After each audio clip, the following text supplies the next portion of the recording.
What if the very last drop of water you gave away became the miracle that saved an entire village? Stay with me, because this story might just change the way you see kindness forever. And before we begin, don't forget to subscribe to our channel and turn on the bell icon, so you never miss more life-changing stories like this one. The land was dying. For months, no rain had fallen. The earth cracked under the burning sun, and the air was heavy with dust instead of hope.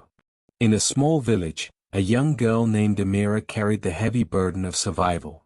She was only 10 years old, yet every morning she walked miles to search for water, returning most days with barely enough to wet her lips. Her mother would ration the little she found, giving it to Amira's younger siblings while she quietly endured her own thirst. One evening, after hours of walking, Amira managed to fill her clay pot with only a quarter cup of muddy water. Her lips were parched, her throat burned with dryness, and her body cried out for relief. As she walked the lonely path home, something unexpected happened. A small bird, weak and trembling, collapsed in front of her.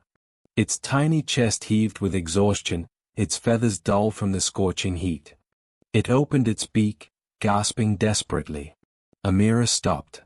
She looked down at her clay pot, at the last drops of water she had worked so hard to find. Her hands trembled. She hadn't tasted a sip since morning, and she knew that if she drank this last portion, she could make it through the night. If she gave it away, she might not. Her heart pounded. The world around her fell silent as if waiting for her choice. Slowly, she knelt beside the bird. With gentle hands, she tilted the pot and poured her last drops into its beak.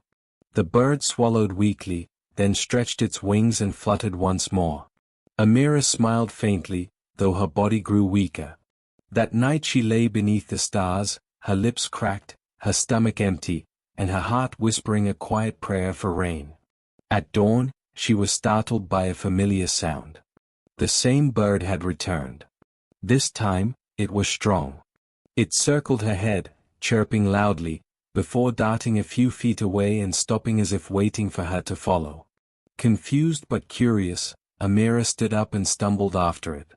The bird flew forward again, pausing, chirping, leading her step by step out of the familiar paths of the village and deeper into the hills. Hours passed under the merciless sun. Amira's feet ached, her body swayed with exhaustion, and her throat burned with thirst. She wanted to turn back, but every time she slowed, the bird called out louder, pushing her onward. Finally, the bird dived into a narrow hollow between two rocks. Amira crawled after it, and her eyes widened in disbelief. From the cracks in the stone, cool water trickled out, sparkling in the sunlight like liquid silver. A hidden spring. Tears blurred her vision as she cupped the water in her hands and drank deeply, relief rushing through her body. She filled her clay pot until it overflowed and ran back toward the village, her heart racing with joy. When she arrived, the villagers stared in shock. After months of hopelessness, Amira had found what they had prayed for.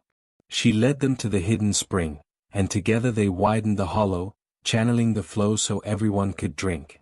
Children laughed as cool water touched their tongues, mothers wept with relief, and the elders raised their hands in gratitude. From that day forward, the spring never ran dry. Even when future droughts came, the water flowed steadily, as if it had been blessed the moment Amira chose kindness over survival. And the villagers never forgot. They told her story to their children and grandchildren, not of a drought, not of despair, but of a young girl who gave her last drop to a thirsty bird and in return gave life to them all. The smallest act of kindness can create the biggest miracle. If this story touched your heart, don't keep it to yourself. Like, share, and subscribe to our channel so you can keep spreading light with us. And remember, you may think your kindness is small, but to someone else, it might just mean the world.